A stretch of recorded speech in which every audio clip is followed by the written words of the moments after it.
श्रद्धेय राष्ट्रिय शक्ति नेपाल का सल्लाहकार कार्की दाई, राष्ट्रिय शक्ति नेपाल का विभागीय प्रमुख साथीहरू, आज हाम्रो आमन्त्रणलाई स्वीकार गरेर पाल्नु हुने विशिष्ट व्यक्तित्व, श्रद्धेय महिला एवं सज्जनहरू, पत्रकार साथीहरू, हामीसँग समाहित हुनलाई इच्छा व्यक्त गरेर आउनुभएका आदरणीय सहयात्री मित्रहरू, राष्ट्रिय शक्ति नेपालसँग सहकार्य गरेर मुलुक परिवर्तनको सपना देख्नुहुने, मुलुकको परिवर्तनका लागि हामी पनि सँगै मिलेर हातेमालो गरेर यो देशको मुहार बदल्नुपर्छ भन्ने अठोट गरेर हामीसँग सँगसँगै हिँड्न सकिन्छ कि भन्ने कुरालाई ध्यानमा राखेर पाल्नुहुने विभिन्न सङ्घ संस्थाका अध्यक्षज्यूहरू, विभिन्न सङ्घ संस्थाका प्रतिनिधि साथीहरू, यो आजको कार्यक्रम राष्ट्रिय शक्ति नेपालमा प्रवेश गर्ने साथीहरूलाई स्वागत गर्ने,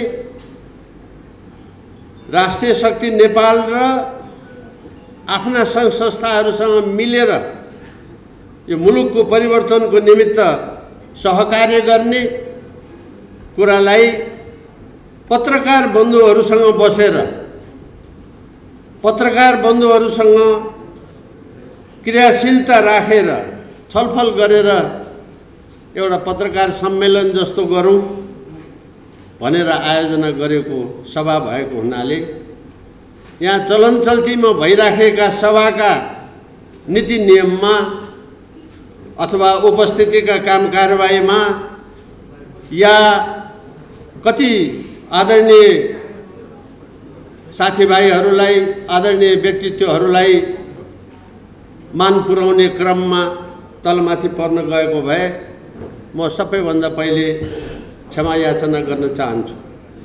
हाम्रा अर्का आदरणीय दाई, वरिष्ठ पत्रकार आदित्यमान श्रेष्ठज्यू, हाम्रो श्रद्धेय सल्लाहकार महोदय हुनुहुन्छ, उहाँ पनि आइदिनु भयो, म उहाँको पनि स्वागत गर्न चाहन्छु। उहाँलाई यहाँहरूले सबैले बारम्बार देखिराख्नु भएकै छ। हाम्रो अर्को आदरणीय सल्लाहकार डाक्टर रत्नकमल वैद्य अलिकति बिसन्चो भएको हुनाले उहाँ आज उपस्थित हुन सक्नु भएन, तर उहाँका प्रतिनिधि साथीहरू यहाँ हुनुहुन्छ, अघि नाम लिइसक्नु भएको छ। नाम लिइसकेका साथीहरूलाई अहिले हामी ससम्मान आज भगवान शिवको सम्झना गर्ने दिन भएको हुनाले हामीले आज स्वागत गर्ने विधि पनि अलिकति फरक पारेर स्वागत गर्नेहरूलाई चाहिँ नि खाता ओढाउने, माला लगाउने गरिराखेकोमा आज चाहिँ हामीहरूले रुद्राक्षको माला लगाइदिने बन्दोबस्त गरेका छौँ। त्यसो भएपछि आजको दिनको महिमा पनि भयो, शिवको भक्ति पनि भयो, दुईटै काम सँगसँगै गरौँ भनेर खादाको साटो हामीले आज रुद्राक्षको मालाको बन्दोबस्त गरेका छौँ। तपाईहरुलाई एउटा म गोप्य कुरा पनि भनौँ, तपाईहरुले पनि ठाउँ ठाउँमा सभा गर्दाखेरि ख्याल गर्नु होला। हामीसँग यस्तो साथी हुनुहुन्छ हाम्रो अभियानमा, बजारमा यसो बुझ्दाखेरि त त्यो खादा भन्दा रुद्राक्ष पो सस्तो रहेछ। रुद्राक्षको माला खादा भन्दा सस्तो रहेछ। हामीलाई त्यो पनि फाइदै भएको छ। साथीहरू, म पत्रकार साथीहरूलाई एकछिन मूलतः पत्रकार साथीहरूलाई ध्यानमा राखेर केही कुराहरू राष्ट्रिय सन्दर्भमा म यहाँ राख्न चाहन्छु। आज जति साथीहरू यहाँ आज प्रवेश गरिराख्नु भएको छ, दुईटा कार्यक्रम सँगसँगै भएको हुनाले अलिकति साथीहरूलाई कन्फ्युजन नहोस् भनेर मैले यो कुरा गरेको। सहकार्य तथा बृहत प्रवेश कार्यक्रम त्यसकारण भनेको आज हामीले अघि नाम लिएका साथीहरूलाई चाहिँ हामी यहाँ आज साधारण सदस्य बनाउँछौँ, अभियानमा स्वागत गर्छौँ, तर उहाँहरू केन्द्रीय स्तरका व्यक्तित्व हुनुहुन्छ, नेतृत्वदायी भूमिकाको व्यक्तित्व हुनुहुन्छ। भोलि गएर यो अभियानै पनि र राष्ट्रिय राजनीतिका कयौं क्षेत्रहरूमा नेतृत्व गर्ने व्यक्तिहरू हुनुहुन्छ।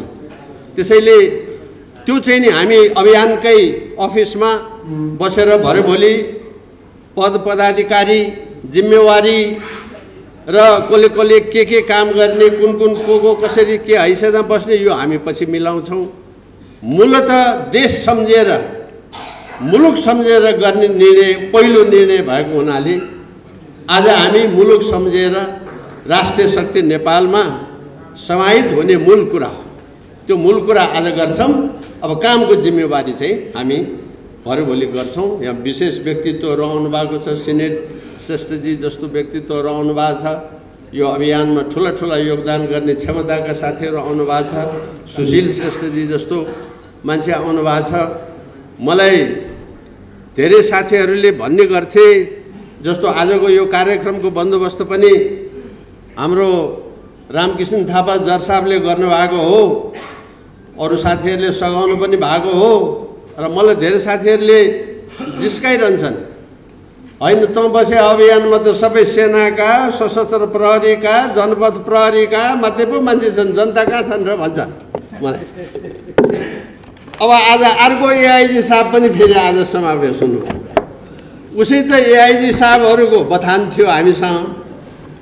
बथान मध्येको पनि नेताहरू जम्मा हुँदा हुँदै त एउटा एआइजी साहब उहाँ पर हाँसेर बसिराख्नु भएको छ। हाम्रो बिचमा यहाँ थुप्रै यस्तो अर्थात् राष्ट्रियता र राष्ट्रको भावनासँग ओतप्रोत भएका मान्छेहरूको जमात दिनदिनै बढ्दैछ यो राष्ट्रिय शक्ति नेपालमा। नेपाल सरकारका रिटायर भएका सचिवजीहरू हुनुहुन्छ यहाँ, नेपाली सेनाका जरसाबहरू हुनुहुन्छ यहाँ, विश्वविद्यालयका प्राध्यापकहरू हुनुहुन्छ यहाँ। यो राष्ट्रिय शक्ति नेपाल साँचो अर्थमा राष्ट्रको प्रतिनिधित्व गर्दछ। अहिले भर्खरै मान्छे कहीँ उताउलो भएपछि कस्तो हुँदो रहेछ भने, त्यो हर्क साम्पाङ भन्ने एउटा भाइ चुनाव जितेर आयो नि, हामी सबै कस्तो खुसी, स्वतन्त्र मान्छेले चुनाव जित्यो, ढुङ्गा बोक्यो, बाफरे बाफ यो काम गर्यो त्यो काम गर्यो, कस्तो राम्रो, हामी सबै दङ्ग थियौँ। अब अर्को मेयरलाई आमचाकारी गाली गर्न थाल्यो। अब बढ्द भएर त्यो आफ्नो काम गर्नु काछा अर्को मेयरलाई के खान गाली गर्यो नि। हामीलाई काठमाडौँको बालेन असाध्यै मन परेको छ, कसैलाई रिस उठेर हुन्छ र? देशको कानुन मिचेर जथाभावी गर्नेहरूलाई ठेगान लाउनु खोज्ने मान्छेलाई हामीले सहयोग नगर्ने,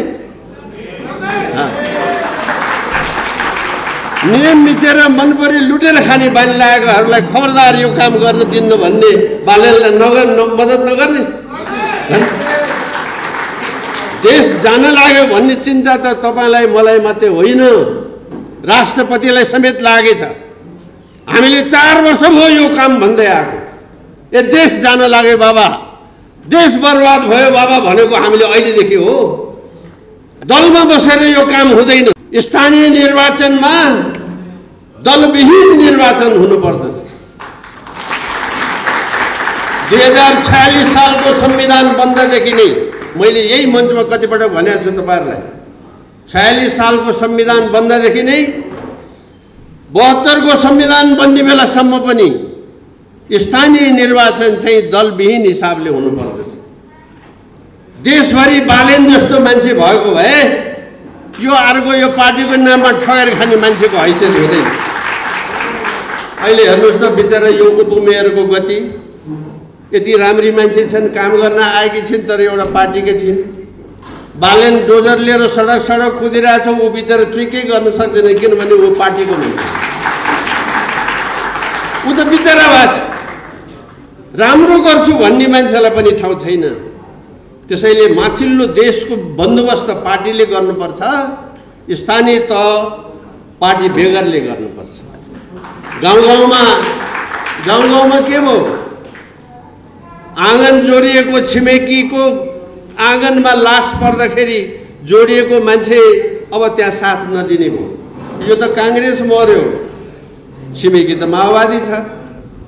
मर्या काङ्ग्रेसको मलामी माओवादी कसरी जाने? ऊ त मार्न पल्केको, झन् ऊ जान्छ र मलामी। माओवादी भने त मान्छे मार्नुपर्छ भन्ने मान्छे, आकाशमा चिलगिद्ध उडाएर त्यसको शोषण गर्ने दल, जनता फटाउने।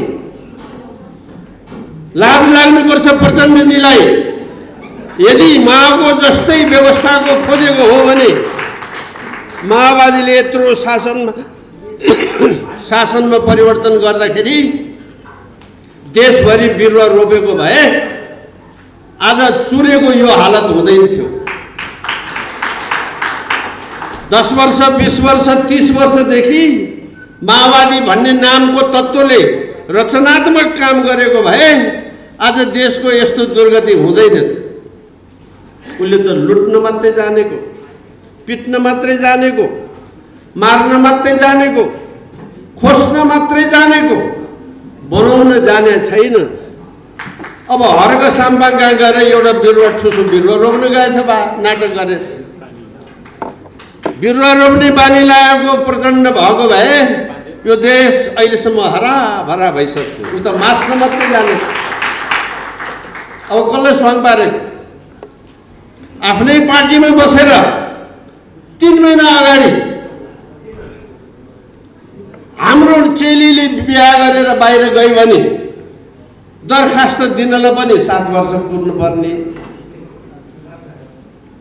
उसको चेली बिहा गरेर हाम्रो केटाले ल्यायो भने ल्याउँदै मन्त्री प्रधानमन्त्री बनाउनु पर्ने। उसलाई मात्रै बनाएर सुख नहुने उसको श्रीमान भगवानले ज्वाइँलाई झन् ठुलो बनाउनु पर्ने है। यस्तो गर्न पाइन्न भनेर संसदमा उफ्री सबभन्दा पहिले पास गर्ने त्यही प्रचण्ड। अब अहिले पार्टी फाट्यो, अस्ति दिल्ली पुगेर आयो। अब त्यो प्रस्तावै उसलाई नचाहिने भयो। अब जे भए पनि हुने। अलिकति विचार गर्नुहोस् त। राष्ट्रप्रति घात गर्नेको एउटा सीमा हुन्छ नि। हामीले कसैको विरुद्धमा जाने कुरा होइन। स्वाभिमानी राष्ट्रले, सार्वभौम सत्ता सम्पन्न राष्ट्रले अर्को राष्ट्रले गरे सरको कुरा कसैले माग्यो भने त्यसलाई देशले कसरी हेर्ने? हाम्रो चेलीले बिहा गर्यो भने चाहिँ दरखास्त हाल्नलाई पनि 7 वर्ष पर्खिनु पर्ने। पाउने नपाउने त कुरा छाडिदिनुहोस्।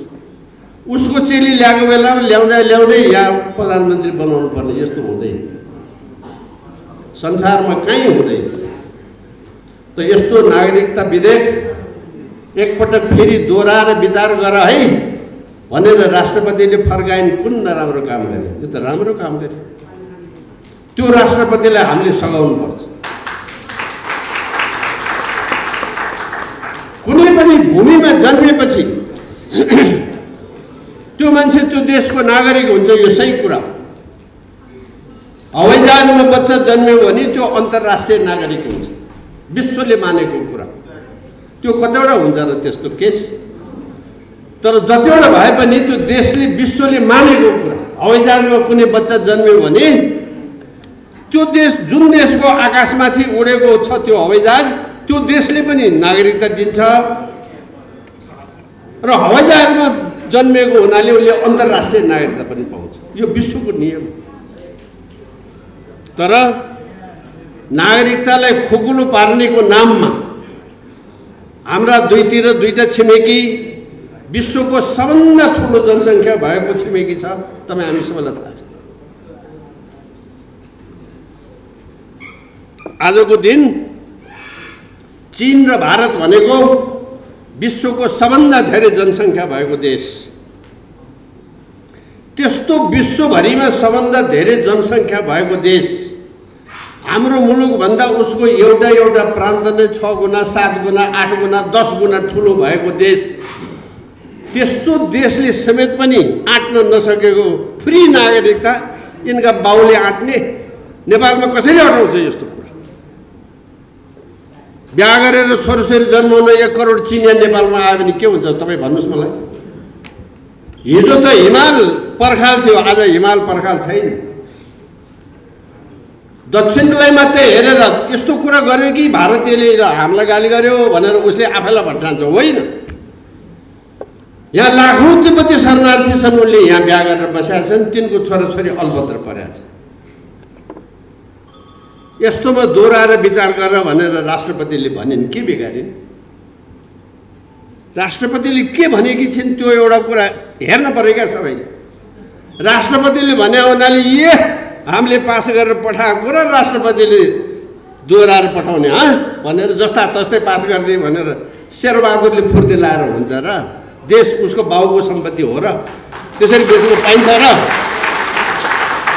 आम नेपालीले बाँचुन्जेल सङ्घर्ष गर्नुपर्ने कुरा छैन। नेपाली नारीहरूले बाउको पहिचान खोज्दाखेरि हाम्रो बेइज्जत भयो भने बेला बखतमा कति कुरा सही पनि भयो, तर त्यो त आइसोलेटेड केस हो। ऊ जुगदेखि एउटा कमिटी बसेर देशको लागि विशेष योगदान दिएका, विशेष अप्ठ्यारोमा परेका वा देशमा नागरिकता नदिएदेखि उसको जिन्दगी बर्बाद हुने अवस्था भएको अवस्थामा केन्द्रीय समिति, पटके समिति बनाएर त्यस्तो केसलाई विशेष तरिकाले हेर्दै नागरिकता दिने चलन त संसारभरि छ नि, नेपालमा पनि हुन्छ। म तपाईँहरूलाई एउटा कुरा भनौँ, भर्खरको अवस्थामा करिब 50-60 वर्ष अगाडि, मैले अहिले ठ्याक्कै नाम बिर्सेँ बोल्दा बोल्दै, एउटा स्विस पाइलट हुनुहुन्थ्यो, 1 इन्जिनको जहाज चलाउने, त्यति बेला स्ट्रोल जहाज चलाउने। त्यति बेला यहाँ नेपालमा यो ऊहरू नै थिएन। नेपालका टोनी हेगन होइन, टोनी हेगन त किताब लेखन, त्यो पाइलट चाहिँ 30 वर्ष नेपालमा त्यस्तो जोखिमपूर्ण जहाज चलाएर नेपालको सेवा गर्नुभयो। पछि उहाँले नागरिकता हुन नेपालको नागरिकता लिन खोज्नुभयो, नागरिकता दिने बाटो छैन। राष्ट्रले एउटा समिति बनाएर यस्तो विशेष योगदान दिएको मान्छे भनेर विशेष प्रकारले, विशेष तरिकाले उहाँलाई नागरिकता दिन सकिन्छ। नेपालमा पनि त्यस्तो विशेष, तर यो आम नियम लागू हुँदैन। एकछिन विचार गर्नुहोस्, पहिलेको जस्तो अवस्था होइन। आज रोहिङ्गा छन्, कहाँबाट आए ती? हाम्रो देशभन्दा कति परबाट आएका छन्, यहीँ बसेका छन्, यहाँ जन्मेका छन्। नेपालको माटोमा जन्मेको त हाम्रो अस्पतालले प्रमाणित गर्छ। नेपालमा जन्म्या हो भने हो।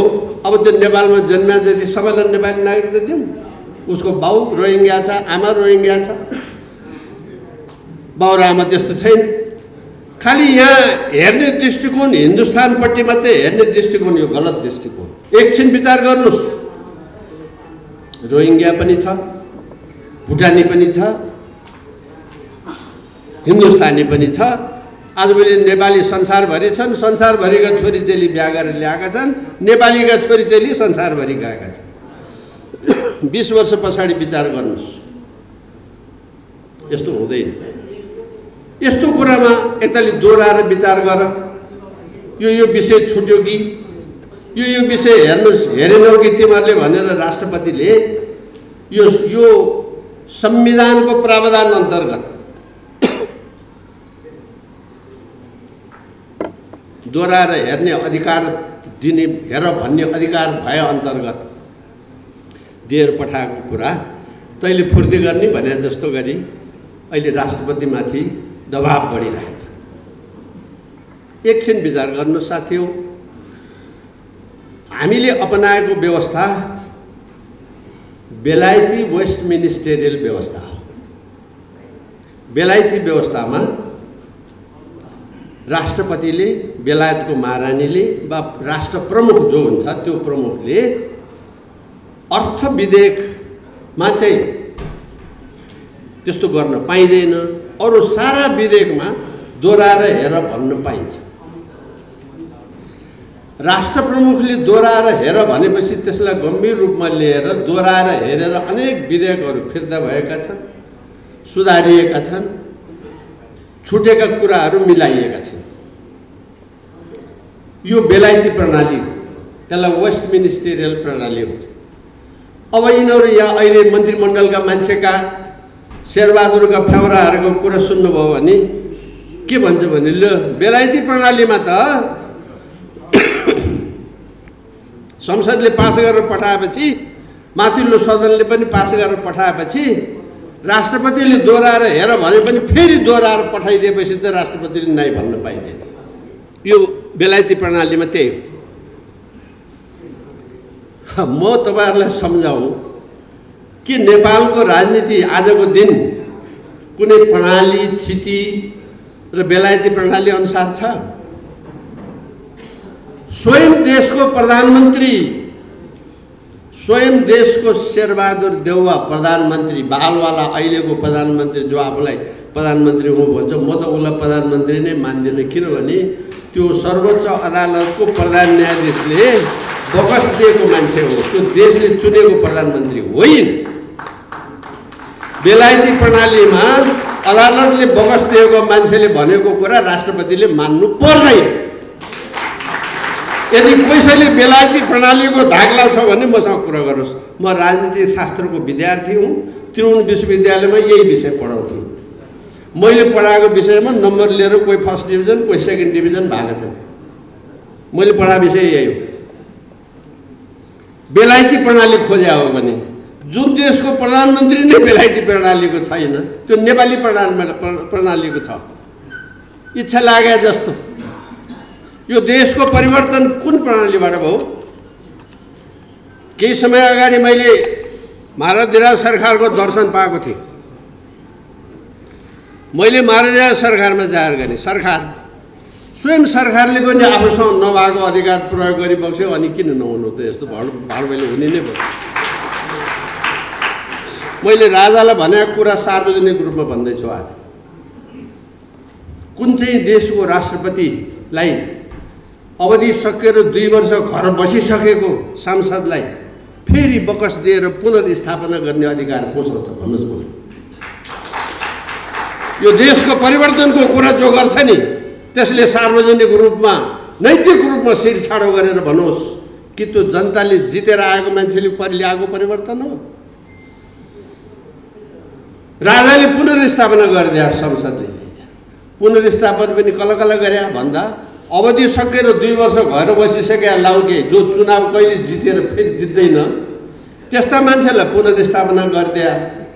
17,000 मान्छे मारे बापतका ज्यान मार 83 जनालाई बकसी बनाइदिए। अब ज्यान मार 83 जना अवधि सकिया संसद मिलेर राजा छैन भन्दा राजा छैन। यो कस्तो चिज हो? धर्म छैन भन्दा धर्म छैन। संहिता लागू भयो भन्दा संहिता लागू भयो। किन मान्ने यस्तो कुरा? हामी यस्तो कुरा मान्दैनौँ। राष्ट्रिय शक्ति नेपाल यस्तो कुरा मान्ने। त्यसो भएर हामी दोस्रो राप्रपा हुन चाहदैनौँ, हामी चुनाव लड्दैनौँ भने कारण त्यसो भएर गणतन्त्रमा बस्ने, सङ्घीयमा बस्ने, निरपेक्षमा बस्ने, अनि राजा ल्याउँछु, धर्म ल्याउँछु, मलाई भोट देऊ भन्दै हिँड्ने। त्यस्तो नक्कली काम हामी गर्दैनौँ, गर्नेले गरिन्छ। अब हुने चुनावको कुरा पनि राष्ट्रिय शक्ति नेपालको के विचार हुन्छ तपाईँ त्यही अनुसार विचार गर्नुहोस्। पत्रकार साथीहरूलाई जानकारीको लागि भने मैले व्यवहार के हो, गर्नुपर्ने के हो, त्यो आफ्नो ठाउँमा छ। जनताको धाक लागेको छ। राजेश्वर देवकोटालाई हेर्नुहोस्, उसै त फुच्चो मान्छे। यो आन्दोलन भइसकेपछि 46 सालको संहिता पनि ल्याए। कसो हो भनेको त केसर भयो, कहाँ नेपालीले गरे? यो नेपालीले गरे होइन। यो तपाईँ भ्रम नपर्नुहोस्। यो आन्दोलन नेपालीले गरे पनि होइन, यो परिवर्तन नेपालीले ल्याएको पनि होइन। यो राजेश्वर देवकोटाले मेरो आँखा खुलाइदिनु भयो त्यति बेला। नेपालीले ल्याएको होइन रहेछ भन्ने कुरा त अहिले आएर देखिँदै आयो। कदम कदम दिनका दिन त्यही देखिने मध्येको एउटा प्रमुख देखाइ हो यो बालेन शाह चुनाव जित्या। हामीले हर हिसाबले स्याबास भन्नुपर्छ यो मान्छेलाई। यो जनतालाई मन परेको छैन। अब जनताको बोल मछली मुखभरि पानी भएको छ, बोल्न सकेका छैन। त्यो बोल्नलाई बल पुगोस् भनेर हामी कराइदिए मात्रै हो। म जस्तो मान्छे कराइदिए मात्रै हो। मलाई केही चाहिएर होइन। त्यसो भएर अघि नै उहाँले भन्नुभयो नयाँ पुस्ताका मान्छेले, नयाँ पुस्ताले यसलाई बोक्नु पर्यो। अब हामीले त दियो बालिदिया मात्रै हो। अब आगो बनाउने काम नयाँ पुस्ताको। उहाँ दाइ आदित्यमान दाइले अस्ति बोल्नुभयो, तपाईँहरूले मलाई यहाँ किन बोलाएको? राष्ट्रपतिले बोलाउनु भएको छ उहाँलाई राय सल्लाह लिनलाई। मैले त फेसबुकमा उहाँले बोल्या हेरेँ हुँ। पछि एउटा उहाँ सम्मेलन गर्नुभएको छ हाम्रो योगीजीले, हाम्रो किशोरी महतोजीहरूले, त्यहाँ उहाँले बोल्या सुन्या हुँ। म यो देशको संविधानै मान्दिनँ, मलाई किन बोलाएको तपाईँहरूले भन्नुभएको छ उहाँले। अब यो संविधानमा यसो हुनुपर्छ उसो हुनुपर्छ त्यस्तो कुरो गर्ने किन बेकार समय खेर फाल्नुहुन्छ? म यो मान्दिनँ। यो नेपालीको संविधानै होइन, नेपालीले बनाएकै होइन, नेपालको लागि नै होइन। धर्म परिवर्तन गरेर युरोपियन पार्लियामेन्टको लागि अथवा कसलाई के गरेर कसको लागि ल्याएको संविधान हामीलाई के मतलब? यो नेपालीको संविधान होइन, नेपालको माटो अनुसार पनि होइन, नेपालको आवश्यकता अनुसार पनि होइन। त्यसो भएको हुनाले राष्ट्रिय शक्ति नेपाल एउटा दियो बनेर हामीले यसलाई चाहिँ नि एउटा विशाल उसमा ल्याउनलाई कोसिस गरेका हौँ। सौभाग्यवश आजको दिन अस्ति स्थानीय चुनाव आयो। मान्छेले यसो कपाल कन्या होइन चुनाव आयो के गर्ने होला? अच्छा के गर्ने होला? यस्तो संविधानको चुनावले हामीलाई के गर्ने होला? किन चिन्ता ल्याए तपाईँ? आज उहाँ रामबहादुरजी त जानुभयो नि, श्यामबहादुरजी त जानुभयो नि, चुनावमा चाहिँ त जानुभयो नि। अब दसैँ तिहार आएपछि नयाँ लुगा लाउन मन लाग्छ मान्छेलाई। अब नयाँ लुगा लाउनु को गए तपाईँ चाहिँ किन बस्या हो? नयाँ लुगा लाउने विचार छैन? विचार छ भने जानुहोस्, पुरानैले काम चलिरहेको छ भने बसिराख्नुहोस् भने मैले।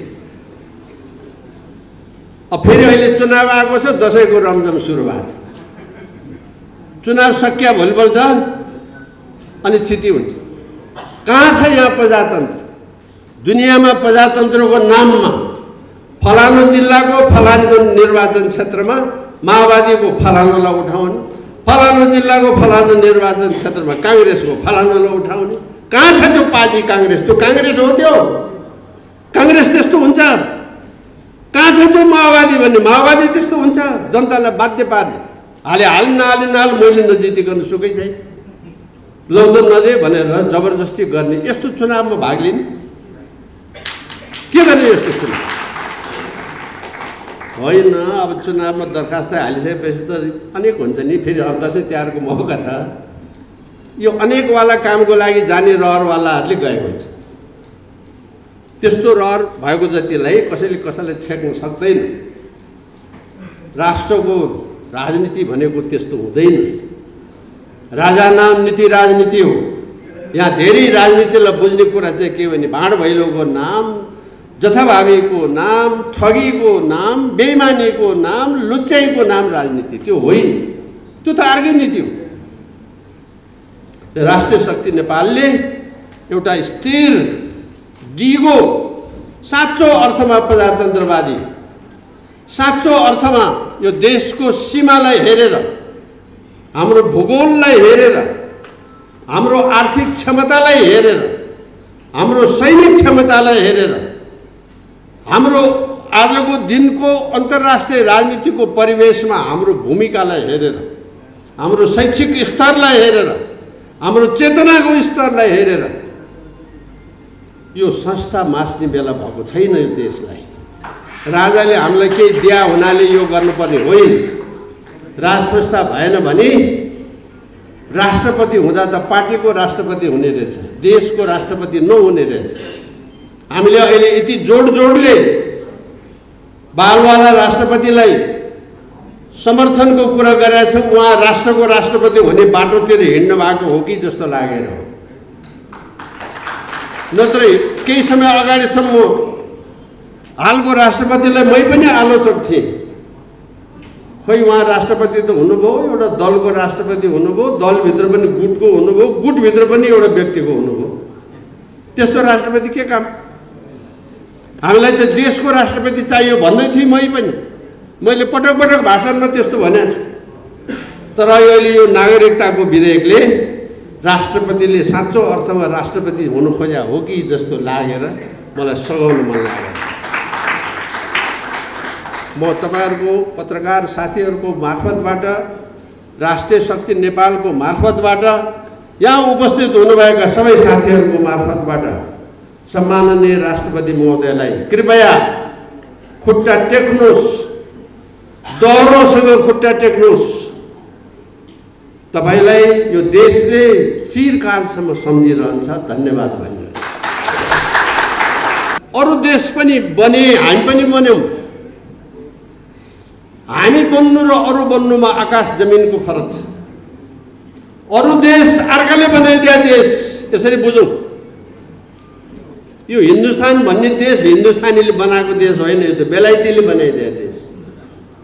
पाकिस्तान भन्ने देश पाकिस्तानीले बनाएको होइन, त्यो बेलायतीले बनाइदिया देश। संसारभरि तुर्किसले कतिवटा देश बनाइदिए, रोमनले कतिवटा देश बनाइदिए, बेलायतीले कतिवटा देश बनाए, रसियनले कतिवटा देश बनाए, अमेरिकनले कतिवटा देश बनाए। यो मातृभूमि, हाम्रो प्राणभन्दा प्यारो मातृभूमि नेपाल चाहिँ तपाईका हाम्रा उहाँका सबैका पिता पुर्खाले बनाएको। दुधे बालकलाई काखी चापेर लड्न गएर जोगाएको अर्काले बनाइदिया होइन। त्यसकारण यो देश जोगाउने पीर हाम्रै नेपालीको हुनुपर्छ, दलाल नेपालीको हुनुहुँदैन।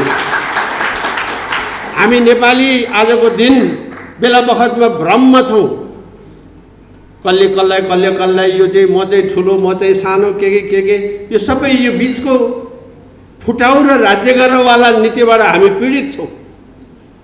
एक नेपालीले अर्को नेपालीलाई इज्जत गर्न अझै जानेको छैन। हिन्दुत्वको कुरा गर्यो भने बुद्धिस्टलाई चित्त दुख्ने कुरा गर्छ मान्छेले, यो गलत कुरा हो। बुद्ध उत्तिकै नेपाली हो। बुद्धलाई चित्त दुखाएर नेपालको हिन्दुत्व सफल हुँदैन। यो अन्त देशको जस्तो हिन्दुत्व होइन। किराँतलाई चित्त दुखाएर नेपालको हिन्दुत्व सफल हुँदैन। 1000 वर्षसम्म राज्य गरेको किराँतलाई अहिलेको फुच्चे फाच्चे तपाईँ हामी जस्ताले के को फुर्ती लाएर कुरा गर्ने? शाहवंशको राज्य त 300 वर्ष नै हो।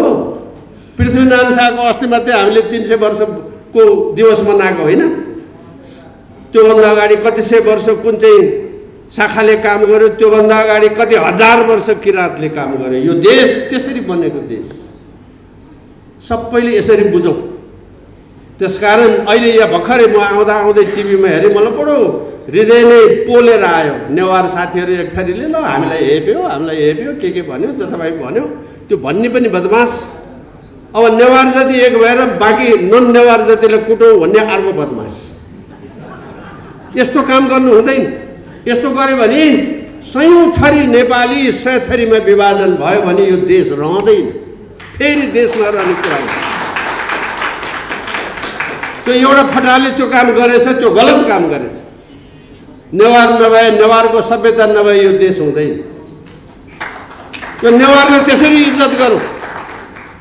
तर अब त्यो नेवारले पनि मै हुँ मात्रै भन्यो भने अहिले हर्क साम्पाङले मै हुँ भने जस्तो हुन्छ कि अरू जतिलाई सबै यो कोही पनि होइन। यो इन्जिनियरले के गरी खान्छ र म पो हुँ भन्छ बा, त्यो त गजबको कुरा। यहाँ गाउँका लुच्चा लफङ्गा 2टा 4टा बिहा गर्ने, ठगेर खाने, तास खेल्ने, जुवाडे, पढेको भए त डाक्टर हुन्थ्यो, अर्को इन्जिनियर हुन्थ्यो। यो नपढ्या उल्लु चाहिँ राजनीतिमा गएर चुनिया हाकिम हो भनेर गाउँले देश बर्बाद भएको छ। अब पढेको एउटा मान्छे इन्जिनियर आएर काम गर्न थाल्यो भने ल इन्जिनियरले मेयर हुने हो भन्छ भाइ यो आर्को ढुङ्गा बोक्ने चाहिँ यस्तो लफङ्गा कुरा गरेर हुँदैन है। म पत्रकार साथीहरूलाई यो आजको दिनको यो मामलाको सम्प्रेषण एकदमै ठिक ढङ्गले गरिदिनको निमित्त अनुरोध गर्छु। कहिलेकाहीँ पत्रकार साथी पनि समस्या छ, फेरि मैले अब टाउको मात्रै हल्लाएँ है, यसमा योभन्दा बढी बोल्यो भने फेरि अर्को आपत आइलाग्ला भनेर यो पत्रकार साथीहरू पनि संवेदनशील भइदिनुपर्छ। र आम आजको दिन यो देशमा संवैधानिक राज संस्था अझै हुनुपर्छ, टेक्ने थलो ल्याउने थलो कसरी हो त्यो कुरामा बहस भइरहेछ। कोही सेना अघि सर्नुपर्छ भन्छन्, कोही जनताले नै सडकमा उत्रिनुपर्छ भन्छन्, कोही 47 को संविधानमा टेक्नुपर्छ भन्छन्। जे तरिकाले होस् यो लुटाहा यो डाका, म दोहोऱ्याएर भन्दैछु यो डाका यो लुटा, म तेह्राएर भन्दैछु यो आजको सरकार यो पार्टी यो डाका यो लुटा, यसलाई विस्थापित नगरेसम्म यो देशमा शान्ति हुँदैन। यो विस्थापित गर्ने आगो दियो बाल्ने काम हामीले गरे हो। सबै जुटौँ, एक ठाउँमा आउँ, कोही बहादुर निस्कनुहोस् म अघि लाग्छु भन्ने हामी सहस्र पछि लाग्छौँ। मेरो ठाउँ कता, मैले के पाउने, कपाल कनाएर केही पनि हुनेवाला छैन। ताकत हुनेले गरी खाए भइगयो नि, ताकत हुने जति एक ठाउँमा मिल्यो भइगयो नि। जस्तो अहिले यतिका सहकर्मी साथीहरू हामीसँगै काम गरौँ भनेका छौँ, हामीले के सहमति गरेका छौँ भने अब यो सहकार्य गर्छु भन्ने साथीहरू जति हामी भरभोलि बस्छौँ, त्यसको एउटा आफ्नै विधि बनाउँछौँ। मैले यस्तो गर्नलाई त्यो दिनको जुलुसमा आइदिनुहोस् भनेर बोलाउने होइन, हामी सबै मिलेर यो दिन जुलुस गरौँ भन्ने हो, यो दिन यसो गरौँ भन्ने हो। फलानुले पोखरामा गर्नुहोस्, फलानुले धनगढीमा गर्नुहोस्, फलानुले काठमाडौँमा गर्नुहोस्, फलानुले विराटनगरमा गर्नुहोस्, यो सबै मिलिजुली गर्ने हो। एकै ठाउँमा बसेर कार्यक्रम बनाउने हो, त्यो कार्यक्रम आफैले पालना गर्ने हो। मैले गर्छु मेरो पछाडि लाग्नुहोस् भन्ने होइन, कसैले कसैको पछाडि लाग्ने कुरा छैन यहाँ। त्यसैले हामीले एउटा नयाँ विधि बनाएका छौँ। हरेकको आफ्नो आफ्नो अस्तित्व छ, स्वाभिमान छ, आफ्नो आफ्नो पृष्ठभूमि छ। त्यो पृष्ठभूमिमा अर्कोले च्यालेन्ज गर्नु बेकारको कुरा हो, किनभने त्यो पृष्ठभूमिमा उहाँकै सक्रिय भूमिका हुन्छ, अर्कोको हुँदैन। त्यसलाई मान्यता दिँदै कोठामा बसेर मात्रै ठुलो कुरो गर्नेबाट मुक्त हुँदै मलाई हेर्नुहोस् आजभोलि सुत्नै पाउँदिनँ म, बडो झन्झट। त्यस कारण बेलुका 9 बजे पछाडि फोन बन्द गर्ने गरेको छु। त्यो बन्द गरे बापत गाली पनि खाएको छु, फोनै बन्द गरेर बस्दै हो भनेर। बन्द गरेन भने राति 11 बजे 12 बजे 1 बजे 2 बजे टरेर फोन आयो के जरुरी भयो कि भनेर फोन उठायो। केशर बाजी के छ त देशको हालखबर सुतेर बिहान गर्न पाएको छैन, के देशको हालखबर बता होइन। ठिकै छ, तपाईँले के भयो, तपाईँलाई झर्को लाग्यो क्या, उसले गाली गर्न सुरु गरिहाल्यो। राति 2 बजे फोन गरेको छ, 1 बजे फोन गरेको छ, के छ भन्नुहोस् न। म भन्यो भने तपाईँ झर्किनुभयो बेकार, उल्टो फेरि गाली गर्छ। यस्तो साथीभाइ भएको समाज नै हाम्रो। बिहान 4 बजे अर्कोले फोन गर्छ, 4 बजेसम्म सुतिराख्यो भन्छ, फेरि उसले 2 बजेसम्म एउटाले सुन्दैन, 4 बजे अर्कोले फोन गर्छ, अहिलेसम्म सुतिराख्यो भन्छ। हेर्नुहोस् यो राजनीति भन्ने कुरा यो बडो के भन्नु अब भनेर साथ दिनु भएको। यसरी हाम्रो दैनिकी चल्छ। त्यसकारण अब बन्द गर्यो भने उठ्नु मान्छे भयो, फोन उठाउनु छोड्यो, गाली खानु सुरु भइगयो। एउटा मान्छेले के गर्न सक्छ? हामी राष्ट्रिय शक्तिका एउटा मान्छेले के गर्न सक्छ? दुईटा मान्छेले के गर्न सक्छ? अब यो दिन प्रतिदिन यो जो हामी जो थपिँदै आएका छौँ, यहाँ हुनुभएका सबै संस्थाहरू हाम्रो, विशेष गरी म यो किराँत मोर्चाका भाइहरू यहाँ टेन्डोङ लिम्बू यहाँ हुनुहुन्छ। धेरै पटक हामीले उ गऱ्यौँ, गत उसमा पनि उहाँहरू सहभागी भइदिनु भयो। हाम्रो किशोरी महतोजी पटक पटक आइरहनु भएको छ, सघाइरहनु भएको छ। त्योभन्दा पनि अघिदेखि हाम्रो नेवा मोर्चाका भाइहरू, हाम्रो रत्न खड्गीजीहरू, त्यो श्याम लामा, तपाईहरुलाई मैले व्यक्तिको तारिफ गरे होइन, मलाई बल्ल यो पुरानो बागमती अञ्चल पुरा भए जस्तो लागेछ। यो श्याम लामाको उपस्थितिले र श्याम लामा यो अभियानको सदस्य भएपछि उहाँ भोलि केन्द्रीय पनि हुनु होला, के होला भर भोलि हामी सबै गर्छौँ भएपछि अब हामी दिन प्रतिदिन भरिपूर्ण हुँदै गएका छौँ। पत्रकार जगतमा अहिलेसम्म कुनै प्रकारको स्वार्थ नराखेर हरेक काममा कुनै कुराको स्वार्थको सहसम्म पनि नराखिकन सक्दो हर प्रकारको सहयोग हाम्रो दिल्ली खनालजीले गरिराख्नु भएको। आज उहाँ अब हुँदा हुँदा ल होइन अब म त सदस्य देखावटी सदस्य नै भएर यो जोइन गर्छु भनेर आउनु भएको छ। हाम्रो बडो ठुलो प्रेरणा भएको छ। हाम्रो यो के अरे मोहीनारायण चौधरी भन्ने भाइ हुनुहुन्छ सुनसरीको, त्यो चौधरी भाइले अब मैले त्यसरी भन्यो भनेर फेरि अन्यथा चाहिँ नलिनु होला, मोहीनारायण चौधरीले हामीलाई अविस्मरणीय गुण गर्नुभएको छ। हामीले दुई किसिमबाट, एक छ नि केन्द्रीय सदस्य बनाउँछौँ, केन्द्रीय अभियन्ता बनाउँछौँ, अर्को चाहिँ यो अभियानकर्ताको चाहिँ नि पृष्ठभूमिमा काम गर्नलाई एउटा सहयात्री बनाउँछ। वर्षौँदेखि त्यो सहयात्री भएर यत्रो सारा परिस्थितिहरू जोड्ने जुटाउने काममा अब एउटा चाहिँ नि एउटा स्थानीय नेतृत्वको भावनाले आज साँच्चै भन्नुहुन्छ भने हाम्रो यत्रो महत्त्वको सिनेट श्रेष्ठजी पनि त्यही मोहीनारायण भाइहरूले घोक्राउँदै ल्याएर यहाँ झोसा। उहाँको भित्र मनमा त छँदै थियो तर कहिलेकाहीँ स्थानीय परिस्थितिमा गाह्रो परे हुन्छ नि। हाम्रो उहाँ चाहिँ महर्जनजीहरू उहाँहरूले यस्तो गर्नुभएको, वर्षौँ अघिदेखि यो उसको स्थापना कालदेखि अझ 3 वर्षदेखि नै भन्नु पर्यो, हाम्रो चाहिँ एआइजी साहब सुशील श्रेष्ठजीसँग हामीहरूको राजनीतिकै सहकारी थियो।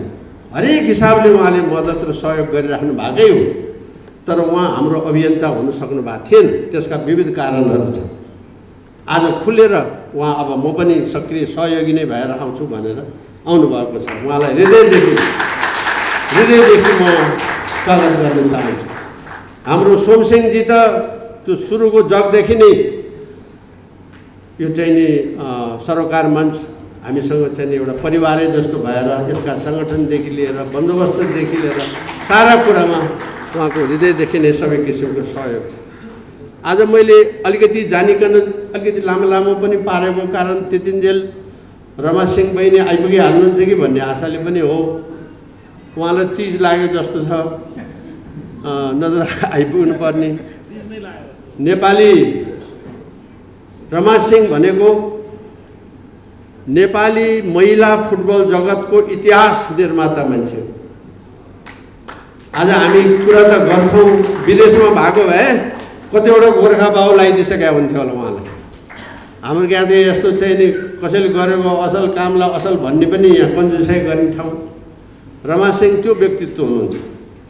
नेपाली टेलिभिजन र चाहिँ टेलिभिजन पर्दामा यो गर्ने प्रमुख महिला नेत्री व्यक्तित्व हुनुहुन्छ। उहाँ मलाई भनिदिनु है दाइ त भन्नुभएको छ, उहाँ नभए पनि मैले भनिदिएँ। उहाँ चाहिँ अभियन्ता भएर म अभियन्ता नै भएर सहयोगी मात्रै होइन, अब म अभियन्ता नै भएर काम गर्छु भनेर मलाई भन्नुभएको हुनाले मैले उहाँ यहाँ नआइपुग्नु भएको भए पनि मैले उहाँको नाम लिएर मैले यति भने। हाम्रो अधिकारीजी होटल म्यानेजमेन्टको स्पेसलिस्ट हुनुहुन्छ। अन्नपूर्ण जस्तो 5 स्टार होटलको सेफ म्यानेजमेन्ट गर्नुभएको अनुभवी मान्छे हो। उहाँले धेरै यस्तो देशभरिको चाहिँ 5 स्टार होटल म्यानेजमेन्ट गर्नुभएको छ। हामी कहाँ त स्टार सिस्टार के पनि छैन, यहाँ अब चियाखाने मात्रै हो है। तर तपाईँको सेवाको त्यति ठुलो आवश्यकता अरू कुरामा पर्ला, यो होटल म्यानेजमेन्टमा चाहिँ नपर्ला। र भर्खरै रिटायर भएर हाम्रो उहाँ दिलीप भाइ के अरे उहाँ विनोदजी पनि एउटा सहस्र उसमा भर्खरै रिटायर भएर आउनुभएको छ। एउटा विशाल व्यक्तित्व हुनुहुन्छ अब उहाँहरूको काम। त्यस पछाडि हामीहरूको यो अरुणा बहिनी, शिला बहिनीहरू हुनुहुन्छ, खड्गीजीहरू, हाम्रो सम्मान्य सिद्धिबहादुर खड्गीजीका छोरीहरू, मेरो श्रद्धेय दाई हाम्रो पाटनको ललितपुरको, र एउटा जुगदेखि यो परिवारौँदेखि पुस्तौँ पुस्तादेखि यो संस्था र यो व्यवस्थाको निमित्त मरिमेटेका यस्ता विशेषताहरू र हाम्रो यो वैद्य सरको साथमा चाहिँ नि आउनुभएका सबै सुदर्शन भट्टराईजी, प्रकाश महर्जनजी यहीँ देखाएको थिएँ मैले भर्खर। अनि त्यस पछाडि शिला खड्गी, विष्णु ओलीजी, अब अधिवक्ताजी, उहाँहरू सबैलाई म हृदयदेखि नै स्वागत गर्न चाहन्छु। हाम्रो नेवा मोर्चाले हरेक हिसाबले सधैँ साथ दिइरहनु भएको छ। हाम्रो खड्गीजी, रमेश खड्गीजी कता हुनुहुन्छ? उहाँ यहाँ हुनुहुन्छ। पटक पटक हाम्रो अफिसदेखि लिएर हाम्रा सबै अभियानमा सधैँ सहयोगी हुनुहुन्छ। र अहिले चाहिँ नि त्यो सिङ्गे संस्था नै, पहिले उहाँ व्यक्तिगत रूपमा र त उसै सहयोगी हुनुहुन्थ्यो नै, अब अहिले संस्था नै सँग चाहिँ नि सहकार्य गर्नको निमित्त तयार भएर उहाँहरूको त्यो संस्था नै सहभागी भएको छ। त्यसको प्रतिनिधित्व चाहिँ नि उहाँहरूले अहिले गर्दै हुनुहुन्छ है। त्यसो भएको हुनाले हाम्रो मैले यो अस्ति केही समय अगाडि झनै 10-12 दिन मात्रै मन्त्री बनेर राजीनामा गर्नुभयो हमालजीले। यहाँहरूले चिन्नुभएको सुन्नुभएकै होला।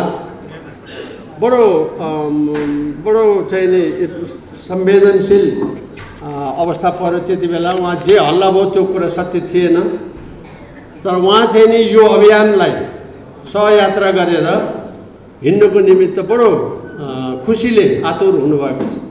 र उहाँ आज सुदूरपश्चिममा हुनुभएको हुनाले आइपुग्न सक्नु भएन र उहाँले म मेरो प्रतिनिधि पठाउँछु भनेर प्रतिनिधि पठाउनु भएको। प्रतिनिधिले ठाउँ भेटाउनु भएन जस्तो छ। राजु श्रेष्ठजी अझै पनि यहाँ आउनु भएको छ।